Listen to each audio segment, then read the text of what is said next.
Mesdames et messieurs, bonsoir. Happy Friday, comme on le dit en anglais. Merci une fois encore d'être avec nous ce soir. Nous allons être très brefs aujourd'hui. C'est juste pour répondre à une ou deux questions que nous avions reçues sur le forum. Il y a une question où la personne nous demandait que la personne a une soeur ici ou un frère, et la personne est venue ici et le frère ou soeur qui était aux États-Unis a peut-être la nationalité américaine, est un citoyen américain, et la personne voulait savoir si ce frère ou soeur-là pouvait l'aider à être régulier ou légal dans le pays. Bon, je crois qu'il y a aussi un autre frère qui avait déjà posé une question de sorte. Je vais nommer, bon, parce que c'est un frère et ami à moi, donc je vais le nommer ici, Monsieur Fadlan Ekouleti, qui avait posé une question de ce genre, qui veut savoir qui est capable, quel membre de famille on est capable d'aider ici aux États-Unis. La réponse est que oui, un frère peut aider son frère à avoir la green card, mais c'est très compliqué parce que la question, ok, je vais aller un peu en arrière et dire, le citoyen américain a la possibilité de faire venir aux États-Unis sa maman, son papa, c'est-à-dire ses deux parents, son enfant, que l'enfant ait plus de 21 ans ou pas. Le citoyen américain aussi peut faire venir à ses frères et sœurs. Le citoyen américain peut faire aussi venir son épouse ou son époux, son conjoint en général, ce que nous tous le savons. Celui qui a la green card, par contre, peut faire venir son frère. Non, je m'excuse beaucoup. Celui qui a la green card peut faire venir son enfant à moins de 21 ans, qui n'est pas marié, son enfant qui a plus de 21 ans, mais qui n'est pas marié. Automatiquement que l'enfant se marie, il ne peut pas bénéficier de la green card chez son parent qui a la green card. Celui qui a la green card ne peut pas faire venir ses parents.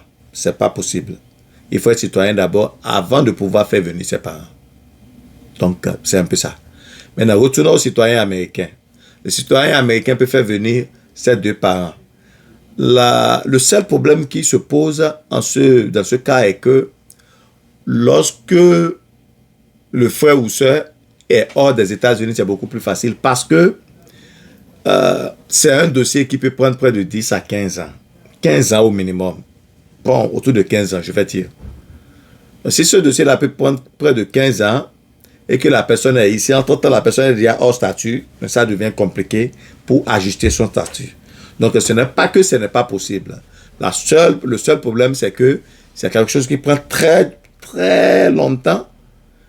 Et quand bien même la green card, c'est-à-dire que la pétition sera approuvée, mais ajuster son statut sera compliqué. Donc, je ne vais pas entrer en détail, je ne peux pas faire un cours de droit d'immigration ici, que ce serait trop long.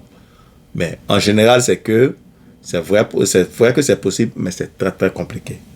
Donc, voilà un peu la réponse à ça, pour être très bref par rapport à cette question-là. J'ai aussi retrouvé une question qui m'a paru intéressante, où quelqu'un demande si avec sa carte de travail et son passeport de son pays, si la personne pouvait voyager sur le Canada. Ce n'est pas possible. Votre carte de travail, il est écrit souvent là-dessus que cette carte-là n'est pas valide pour entrer et sortir. vous ne pouvez pas voyager avec votre carte de voyage, votre carte de travail. Il faut un permis de voyage. Le permis de travail, ce n'est pas un permis de voyage. Ce n'est pas un permis d'entrée et sortie. C'est simplement un permis qui vous permet de voyager. Par contre, pour voyager, il faut un permis de voyage qu'on appelle Advance Parole. Ou bien simplement un permis de voyage. Parce que Advance Parole aussi est différent quand même d'un permis de voyage. Donc, en bref, il faut un permis de voyage qui est différent de votre permis de travail pour voyager. Si vous avez un permis de voyage, vous pouvez voyager. Ce qui nous amène à la question d'un document qu'on appelle permis de voyage ou bien Advance Parole. Dans notre prochaine vidéo, nous allons aller en profondeur dans cette question-là de permis de voyage. Nous avons déjà parlé du TPS dans le passé. Nous avons déjà expliqué ce que le TPS est. Et nous avons expliqué que ceux qui ont le TPS ont cette possibilité d'avoir ce permis de voyage et de sortie et de rentrer. La grande question qui crée un point d'interrogation, il y a deux problèmes que nous n'allons pas adresser ce soir parce que c'est très compliqué.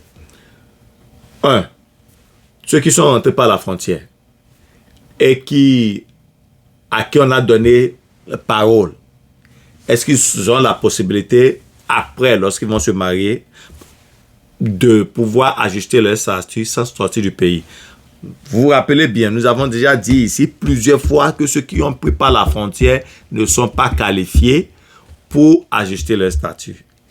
Maintenant, celui qui a pris par la frontière, mais qui a eu la chance d'avoir parole, parce qu'on donne un document aux gens qui est parole lorsqu'ils veulent rentrer. Et en parenthèse, cette parole-là qu'on leur donne leur permet aussi d'avoir un permis de travail pendant 1 an sans même demander l'asile. C'est-à-dire, lorsque vous rentrez par la frontière et qu'on vous donne la parole, cette parole-là qu'on vous donne vous permet de demander le permis de travail sans attendre faire votre asile. Parce que vous savez que lorsqu'on demande l'asile, il faut 5 à 6 mois d'abord avant de demander le permis de voyage, le permis de travail. Par contre, avec le parole qu'on vous donne, ça vous permet d'avoir un permis de travail pendant 1 an. La seule différence est que avec ce permis de voyage, si vous avez le parole là et que vous voulez demander le permis de travail, vous devez payer de l'argent. Vous devez payer pour ça. Par contre, lorsque vous demandez l'asile et que vous attendez les 5 ou 6 mois et que vous voulez demander votre permis de travail, c'est gratuit. C'est la grande différence. Retournons à ce que j'étais en train de dire parce que j'avais ouvert une parenthèse. Je disais tantôt que nous tous, nous le savons, que rentrer par la frontière ne vous permet pas d'ajuster votre statut, même quand bien même vous allez prendre une femme. À moins que vous voulez terminer avec votre dossier d'asile. Si vous voulez fermer votre dossier d'asile et que vous voulez changer la manière dont vous voulez avoir votre green card, il va falloir sortir du pays. On avait déjà fait des vidéos, on s'est déjà entendu sur ce cas-là.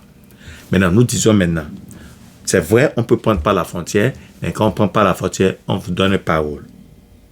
Est-ce que cette parole-là vous permet de vous ajuster ici? Ça fait 1. 2. Vous êtes rentré par la frontière et vous avez cette possibilité-là d'avoir le TPS et qui, par ricochet, vous permet d'avoir un permis de voyage. Maintenant, vous avez voyagé avec ce permis de voyage-là, vous êtes sorti et vous êtes entré. Et cette fois-ci, quand vous êtes entré, on vous admet aux États-Unis, normalement comme tout le monde qui a pris un visa, qui est rentré. Maintenant, est-ce que cette nouvelle admission-là ferme déjà la lacune que vous avez et vous permet maintenant, cette fois-ci, de pouvoir ajuster votre statut?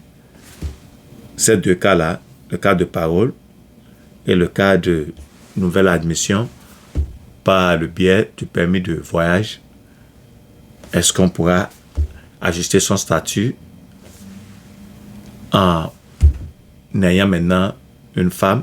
Ce seraient les deux cas que nous allons traiter dans nos prochaines vidéos. Merci pour votre attention et à la prochaine.